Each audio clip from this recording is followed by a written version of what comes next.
자, 오늘 본문 말씀을 가지고 시험에 들지 않게 하옵소서, 시험에 들지 않고 악에서 구하소서라는 제목으로 함께 은혜를 나누겠습니다. 말씀 나누기 앞서서 우리 지난 시간에 우리 살펴본 내용에 대해서 간단하게 먼저 정리를 하겠습니다.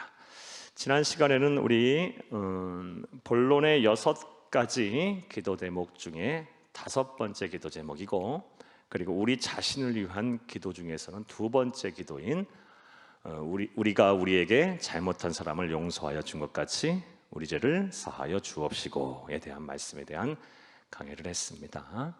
이 기도에는 2가지 내용의 기도가 담겨 있다고 여러분에게 말씀을 드렸습니다. 먼저 하나님 앞에 죄 사함을 구하는 회개의 기도가 있고, 그리고 또 다른 내용의 기도는 형제와 자매의 잘못을 용서하기를 바라는 그 용서를 위한 기도가 있었습니다. 사랑하는 여러분, 이 2 기도를 우리가 주님께서 하셨고 또 하시고 계시고 우리에게 가르쳐 주셨습니다. 따라서 우리의 삶 속에서 우리가 날마다 이 기도를 해야 할 것입니다. 예수를 그리스도 믿어 하나님의 자녀된 자들은, 하나님의 백성된 자들은, 구원을 얻은, 영생을 얻은 자들은 거기서 끝쳐서는 안 되고, 이제 우리의 삶의 목표가 하나님의 나라 가는 그날까지 예수 닮는 겁니다.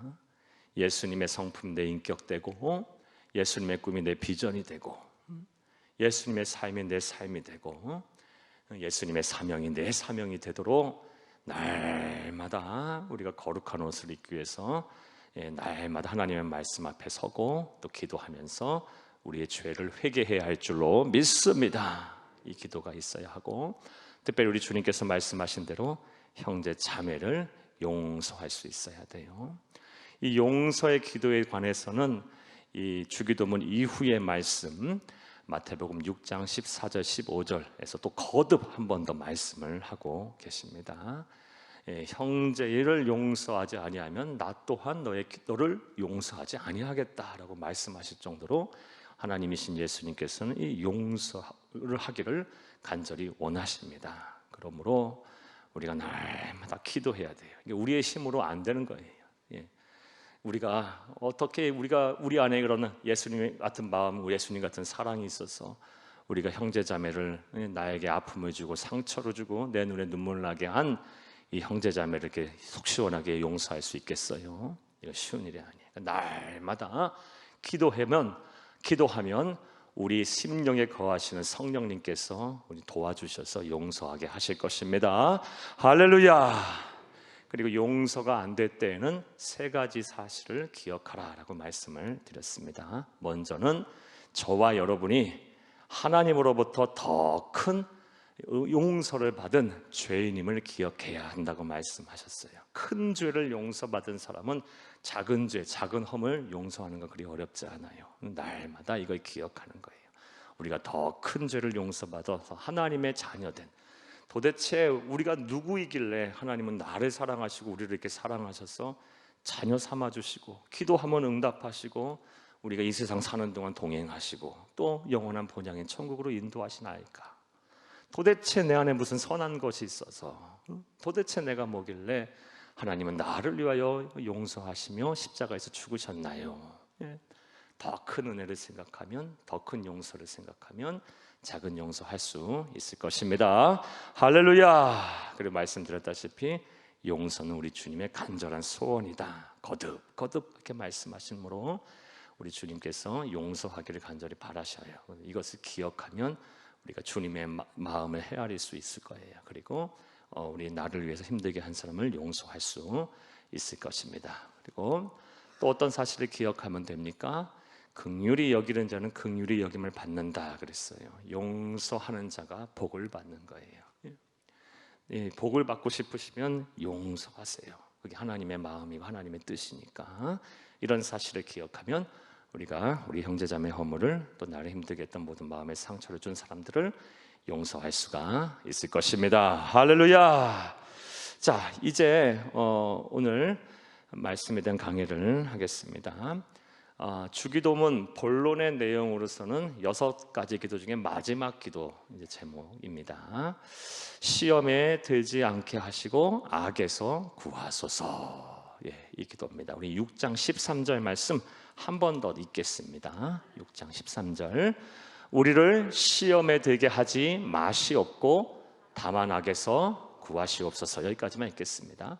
우리를 시험에 들게 하지 마시옵고 다만 악에서 구하시옵소서. 이게 우리가 날마다 기도해야 할 우리 자신을 위한 기도 가운데 세 번째 마지막 기도입니다. 그런데 이 기도 또한 이렇게 보게 되면 시간의 차이를 두고 두 가지의 기도가 이렇게 결합이 되어 있는 것을 알 수가 있습니다. 이게 무슨 얘기냐? 시험에 들기 전에 하는 기도와 시험에 들고 나서 하는 기도가 있어요.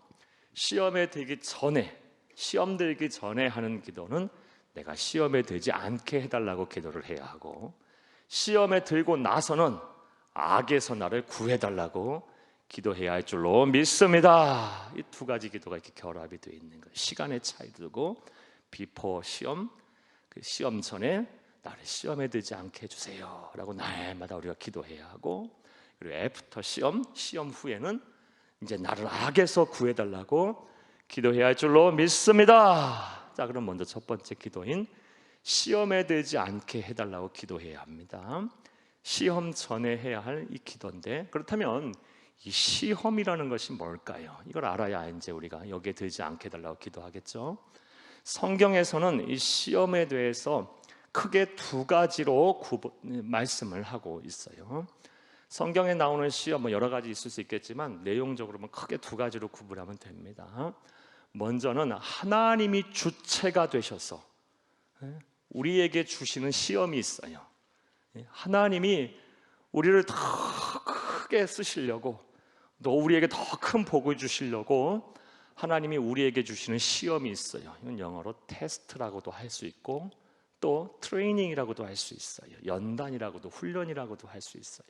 때로 이렇게 평가하시기도 하시고 우리의 믿음을 또 우리를 연단하셔서 훈련시키시기도 하세요. 그래서 하나님의 주체가 돼서 우리에게 시험을 주십니다. 예를 들면 창세기 22장 말씀에 보면 아브라함에게 시험하셨죠. 100세에 낳은 아들 이삭을 번제물로 바쳐라. 여러분, 번제를 어떻게 드려요? 번제물을 드릴 때는 일단 목을 따서 피를 다 빼요. 그리고 모든 관절을 다 꺾어요. 뼈의 관절을.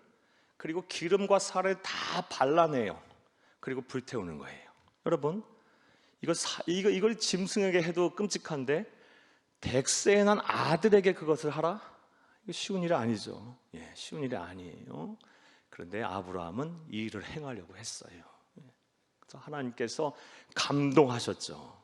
번제를 드리려고 하는 순간에 하나님께서 감동하셔. 내가 너희 믿음을 이제 비로소 알게 됐다라고 하면서 너 이제 합격이야. 내 시험에 통과했어. 그래서 하나님께서는 아브라함을 믿음의 조상이 되게 하셨습니다. 또 이런 예도 성경에 보면 욥 같은 경우도 그렇죠. 욥도 하나님이 주시는 이 시험에 통과했어요.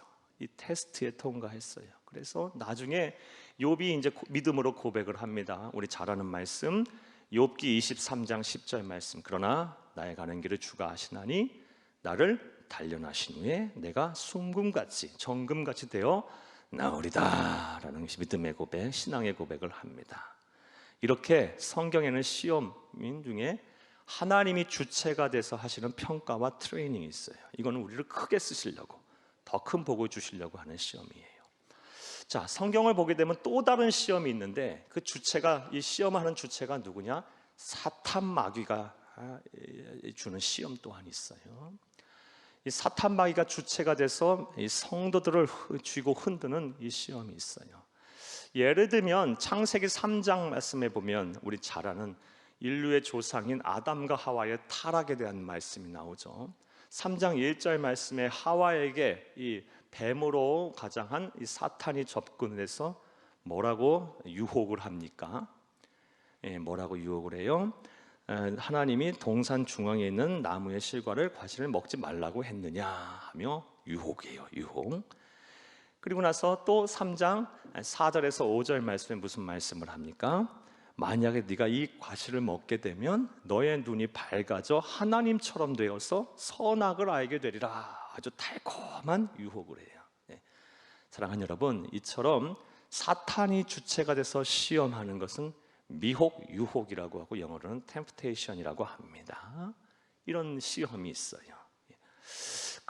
그런데 이 시험은, 이 사탄이 주체가 되는 시험은 누구도 예외 없이 누구도 피할 수가 있는 것이 아니에요. 성령 충만하다고, 막 믿음 충만하다고, 기도 많이 하고, 막 예배 생활 아주 열심히 한다고 해서 이 사탄이 주는 이 유혹이 그냥 이렇게 비껴나가지 않아요. 다 이 사탄은 이 모든 사람들에게 이 유혹을 합니다. 이것은 우리 예수님을 보면 알 수 있어요. 사탄이 심지어 예수님도 넘어뜨리려고 예수님도 시험했어요.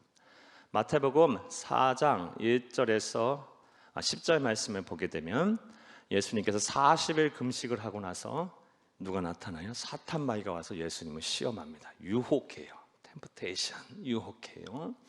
시험해요. 뭘 시험합니까? 먼저 돌을 가지고 떡을 만들어서 먹어라라고 시험을 해요. 예수님 40일 금식하셨으니 얼마나 시장하셨겠어요. 시험한 거예요. 넘어뜨리려고. 그리고 또 어떤 시험을 합니까? 거룩한 성전을 꼭대기에 데리고 가서 뛰어내리라 그래요. 그럼 천사가 수종될 거라고 하면서, 또 높은 산에 올라가게 해서 천하 만물을 보여주며 내게 절하라 그럼 다 주겠다고 또 유혹을 해요. 사랑하는 여러분, 예수님에게까지 가서 이렇게 시험하고 유혹한다면 우리에게 안 오겠어요? 모든 사람이 예외 없이 이 사탄 마귀의 시험의 대상이에요.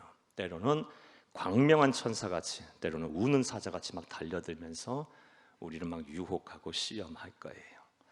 자, 그렇다면 우리 예수님께서 말씀하신 이 시험에 들지 않게 기도하라라는 그 시험은 누가 하는 시험일까요? 바로 사탄 마귀가 주는 시험에 들지 않도록, 사탄 마귀의 유혹, 죄의 유혹에 빠져서 죄 짓지 않도록 날마다 뭐 해라? 기도해라 라는 말씀임을 믿으시기를 간절히 주의 이름으로 축복합니다. 앞에 시험에 들지 않게 기도하라 뜻 해석되셨습니까? 사탄 마귀의 유혹에 넘어가 죄를 짓지 않도록 날마다 기도하라 라는 말씀이에요. 자, 우리가 이렇게 이 사탄 마귀의 유혹에 넘어가서 죄를 짓지 않도록 날마다 기도해야 할 텐데, 살다 보면 때로는 알게 모르게 이 사탄 마귀의 유혹에 넘어가 시험에 들 때가 있어요. 죄를 짓 때가 있어요. 자, 그러면 그 다음에 어떻게 해야 된다 그랬어요? 무슨 기도를 해야 된다? 악에서 구하소서라는 기도를 해야 되는 거예요. 악에서 구하소서. 자, 그렇다면 이제 또 생각을 해봐요. 악이라는 건 또 뭘까요? 악에서부터 구해달라고 기도해야 되는데, 악에서 구해달라고 기도하는 이 악은 뭘까요? 이 또한 우리 교회 역사를 보게 되면 다양한 해석들이 존재했는데, 크게 보면 두 가지 해석이라고 여러분 볼 수 있어요. 먼저 첫 번째 해석은, 이 악에 대한 해석은, 이 악이라는 이 헬라어가 포네로스라는 단어예요. 포네로스. 그런데 이 고어에는, 헬라어에는 모든 명사에 이 성이 붙어요. 남성, 여성, 중성 이렇게 붙어요. 그런데 이 포네로스라는 악이라는 단어를 중성 명사로 보게 되면 악한 일이 됩니다. 악한 행위가 돼요. 그러니까 악으로부터 구해달라라는 것은 악한 일, 악한 행동을 하지 않도록 나를 구해달라라고 이렇게 해석을 하는 사람들이 있었어요. 대표적인 사람이 4세기에 모든 이단들로부터, 기독교 이단들로부터 교회를 지켜내고 하나님의 은혜의 이신 칭의의 교리를 세웠던 어거스틴 같은 사람들이 대표적인 사람이고요. 자, 또 다른 해석, 교회 역사를 보면 이 악을, 이 포네로스를 또 다르게 해석을 한 사람들이 있었는데, 어떤 뜻으로 해석을 했냐? 이 포네로스라는 단어를 남성 명사로 해석하게 되면 사람이 됩니다. 즉 악한 사람, 다시 말해 사탄이 됩니다. 사탄. 그러니까 나를 악으로부터 구해달라, 사탄 마귀로부터 구해달라라고 이렇게 해석을 하는 사람들이 있었습니다. 대표적인 사람이 종교개혁자인 마르틴 루터나 칼빈 같은 사람이고, 근저에 이르러서는 어떤 해석이 더 주목이 되고 더 신뢰가 되냐? 이 후자의 해석. 이 악을 남성 명사, 포네로스를 남성 명사로 보고 사탄 마귀라고 해석하는 해석이 더 주목이 되고, 저 또한 이에 동의합니다. 여러분도 이 사탄 마귀로 해석을 하면 무리가 없을 거라고 봅니다. 자, 시험에 들게 되면 사탄 마귀의 유혹에 넘어가 죄를 범하게 되면 이제부터 악에서 구해달라고 기도를 열심히 해야 되는데, 사탄 마귀로부터 나를 구해달라라고 누구에게 기도해야 합니까? 하나님에게 구해달라고 기도해야 할 줄로 믿습니다. 사랑하는 여러분, 참 이러한 모습, 이러한 기도 내용들을 보게 되면 우리가 어떤 사실을 또 이렇게 깨닫게 되냐면, 우리가 예수를 그리스도 믿어 하나님의 자녀가 된 그 순간부터 하나님의 나라가 하는 그 순간까지, 이 세상에서의 목숨이 붙어있는 그 순간까지 우리의 삶과 우리의 신앙은 사탄 마귀와의 영적 전쟁이다라는 것을 알게 돼요. 그리고 이 영적 전쟁에서 반드시 승리하기 위해서 우리는 하나님 앞에 기도해야 한다는 것입니다. 왜냐하면 이 사탄 마귀는 우리가 싸워 이길 수 있는 대상이 아니에요. 영적 존재니까. 누군가 우리 대신해서 우리를 싸워 주셔야 돼요. 하나님이 대신 싸워 주시지 않으면 우리가 이 세상 사는 동안 우리가 완전한 영성체가 아니게 영적 존재인 이 사탄 마귀와 싸워 이길 수가 없는 거예요. 이것은 열왕기하 19장 35절 말씀을 통해 알 수 있어요. 열왕기하 19장 35절 말씀에 보면 천사 하나가 아수르 군대 18만 5천 명을 일시에 죽여버려요. 천사 하나가 영적 존재이기 때문에 사람이 상대할 수가 없는 거예요. 이 세상에 사는 동안 물리적으로 육체적으로 한계를 가진 우리가 이 사탄 마귀와 싸워 이길 수가 없어요. 따라서 우리가 뭐 해야 돼요? 기도해야 돼요. 시험에 들지 않게 해달라고, 사탄 마귀의 유혹에 넘어가지 않게 해달라고, 영적 전쟁에서 지지 않게 해달라고, 또 사탄 마귀로부터 구해달라고, 영적 전쟁에서부터 승리하게 해달라고 하나님에게 구하면 하나님께서 대신 싸워 우리를 승리하게 하실 것입니다. 할렐루야. 그래서 우리가 이 기도를 우리 주님께서 하셨고 또 가르치신 것임을 믿으시기를 간절히 주의 이름으로 축복합니다. 자, 이렇게 기도를 참 예수님께서 시험에 들기 전에 이렇게 기도하게 가르쳐 주셨고, 또 시험에 들고 난 또 이렇게 기도하라고 가르쳐 주신 이런 모습을 볼 때 우리 주님이신 예수님이 얼마나 이렇게 세밀하게 우리를 돌보시고 사랑하시는지를 잘 알 수가 있어요. 그렇죠? 우리 주님께서 누가복음 12장 7절 말씀에 보면 우리의 머리털까지 세심받으신다 그랬거든요. 그렇게 머리털까지 세심받을 정도로 아주 세밀하게 우리를 돌보시고 사랑하시는 분이 바로 예수님이세요. 우리 하나님이세요. 지금도 그분이 하나님의 보좌 우편에서 나를 위해서 세밀하게 하나하나 다 알고 이해하시며 중보기도 하고 계시는 분이심을 믿으시기를 간절히 주의 이름으로 축복합니다. 자, 다시 말씀을 돌아가서 영적 전쟁에서 승리하도록, 사탄 마귀와의 영적 전쟁에서 승리하게 하기 위해서 하나님이신 예수님께서는 우리로 하여금 시험에 들지 않게 기도해라, 사탄 마귀의 유혹으로부터 이겨내도록 기도해라 라고 말씀하셨고, 또 시험에 들었을 땐 사탄 마귀로부터 구해달라고 기도해라 라고 말씀을 하신 것입니다. 자, 그런데 오늘 본문 말씀, 이 기도 말씀을 또 보게 되면 하나님께서 이신 예수님께서 이 사탄 마귀와의 영적 전쟁에서 승리하게 하도록 기도하라고 말씀하신 것뿐만이 아니라 또 다른 안전장치를 우리 성도를 위해서 예비하셨음을 알 수가 있습니다. 이 기도 가운데 있어요. 한 번 더 읽겠습니다. 6장 13절 말씀입니다. 우리를 시험에 들게 하지 마시옵고 다만 악에서 구하시옵소서. 아멘. 나를 시험에 들게 하지 마시옵고가 아니라 우리를 시험에 들게 하지 말라고 이렇게 기도하고 계세요. 그러니까 여기서 우리는 누굴 말해요? 예수를 그리스도로 믿는 성도들의 모임을 말해요. 저와 여러분이 우리잖아요. 그렇죠? 즉 뭡니까? 교회가 이 사명을 감당하도록, 교회가 합심하여 이 기도를 하도록 하나님께서는 말씀하셨고 가르쳐 주신 것임을 믿으시기를 간절히 주의 이름으로 축복합니다. 즉 혼자서 기도하고 혼자서 몸부림치면 사탄 마귀의 유혹으로부터 이 벗어나기가 쉽지 않다. 혼자서 기도하고 혼자서 발버둥 치면 악에서부터, 사탄 마귀로부터 너가 벗어나기가 쉽지 않다라는 것을 하나님은 너무 잘 아셨어요.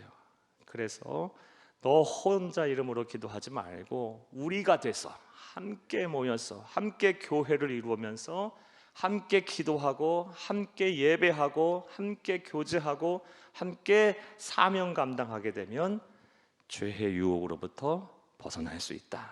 사탄 마귀의 유혹으로부터 벗어날 수 있다. 또 이 악으로부터, 사탄 마귀로부터 네가 능히 빠져나올 수가 있다라고 말씀하신 것입니다. 따라서 성도들은 반드시 교회 중심적인 신앙생활을 하셔야 돼요. 그리고 혼자 기도하는 것보다는 함께 기도하세요. 함께 기도하게 되면 여러분 죄의 유혹으로부터 쉽게 벗어날 수 있어요. 혼자 있게 되면 반드시 딴짓하게 돼 있어요. 인간은, 사람은 딴 마음 품게 돼 있고. 하지만 함께 서로 권면하고 교제하고 또 서로 함께 이렇게 막 믿음으로 복돋아주면 쉽게 그렇게 무너지지 않아요. 쉽게 무너지지 않아요. 여러분, 이게 바로 하나님께서 우리에게 주신 또 다른 영적 전쟁에서 승리하게 하신 기도와 더불어 교회를 세워주신 건 안전장치임을 믿으시기를 간절히 주의 이름으로 축복합니다. 이런 의미로 볼 때 교회는 다양하게 이제 모습으로 교회를 정의를 내릴 수가 있는데, 영적 전쟁의 측면으로 본다면 교회는 어찌 보면 군사령부와도 같아요. 사령부와도 같아. 자, 여러분, 시험에 들지 마게 하옵소서와 악에서 구하소서. 여러분 이해 다 되셨습니까? 자, 그러면 이제 이런 생각을 한 번 더 해보겠습니다. 이렇게 시험에 들지 않게 하옵소서, 또 다만 악에서 구하소서라고 이렇게 하나님 앞에 기도하면 하나님은 어떻게 도우실까요? 이 말씀, 이런 것도 생각을 해보겠습니다. 이것에 대해서 참 많은 말씀을 드릴 수 있겠는데 오늘 새벽 시간에 간단하게 살펴봐야 하기에 말씀 한 구절 보면서 거기서 한번 답을 찾아보겠습니다. 고린도전서 10장 13절 말씀입니다. 함께 읽겠습니다. 사람이 감당할 시험 밖에는 너희가 당한 것이 없나니 오직 하나님은 미쁘사 너희가 감당하지 못할 시험 당함을 허락하지 아니하시고 시험 당할 즈음에 또한 피할 길을 내사 너희로 능히 감당하게 하시느니라. 아멘. 여러분 이 말씀은 꼭 외우세요. 외우세요. 잠깐 놔둬보세요. 자, 시험에 들지 않게 기도하게 되면 하나님께서 어떻게 하신답니까? 감당하지 못할 시험은 안 준답니다. 그러니까 죄의 유혹으로부터 넘어가지 않는 그런 능력을 우리에게 주신다는 거예요. 쉽게 넘어가지 않게 하신다는 거예요. 그런 능력을 우리가 갖추게 돼요. 뭐 하게 되면? 시험에 들지 않게 기도하면. 자, 그런데 어쩔 수 없어서 우리가 인간의 나약한 거로 자꾸 넘어지죠. 그래서 시험에 들었어요. 그럼 어떻게 해야 돼요? 악으로부터 구해달라고, 사탄 마귀로부터 구해달라고 기도하면 어떻게 하신답니까? 피할 길을 내신답니다. 이해되셨습니까? 이게 하나님께 기도했을 때 하나님께서 우리를 구원하시고 도와주시는 방법이에요. 여러분, 지금 여러분이 시험에 드셨어요? 그러면 기도하세요. 악에서 구해달라고. 그러면 반드시 하나님께서 피할 길을 내줘주세요. 방법을 찾아주세요. 여러분, 앞이 꽉 막힌 것 같아도 인간이 나약해서 자꾸 그러지 말아야 되는데 넘어질 때 있어요. 사탄 마귀의 유혹에 넘어가 시험에 들 때가 있어요. 악으로부터 구해달라고 기도하면 방법이 보여요. 하나님은 기가 막힌 방법으로 방법을 찾아주세요. 피할 길을 내십니다. 이것이 바로 하나님께서 우리를 시험에 당했을 때 또 악으로부터 기도할 때 우리에게 응답해 주시고 도와주시는 방법임을 믿으시기를 간절히 주의 이름으로 축복합니다. 자, 고린도서 10장 13절 한 번 더 읽겠습니다. 사람이 감당할 시험 밖에는 너희가 당한 것이 없나니 오직 하나님은 미쁘사 신실하사 너희가 감당하지 못할 시험 당함을 허락하지 아니하시고, 그러니까 시험 당할 즈음에 또한 피할 길을 내사 너희로 능히 감당하게 하시느니라. 아멘. 이 말씀 꼭 외우시고 이 말씀 붙잡고 여러분 시험 당하지 않도록 사탄 마귀의 유혹에 넘어가서 죄를 짓지 않도록 여러분 기도하시고, 또 시험 당했을 때에는 악으로부터 구해달라고 기도하셔서 하나님이 주시는 피할 길을 여러분 다 받아 누리시는 그런 복된 성도가 되시기를 간절히 주의 이름으로 축복합니다. 축복합니다.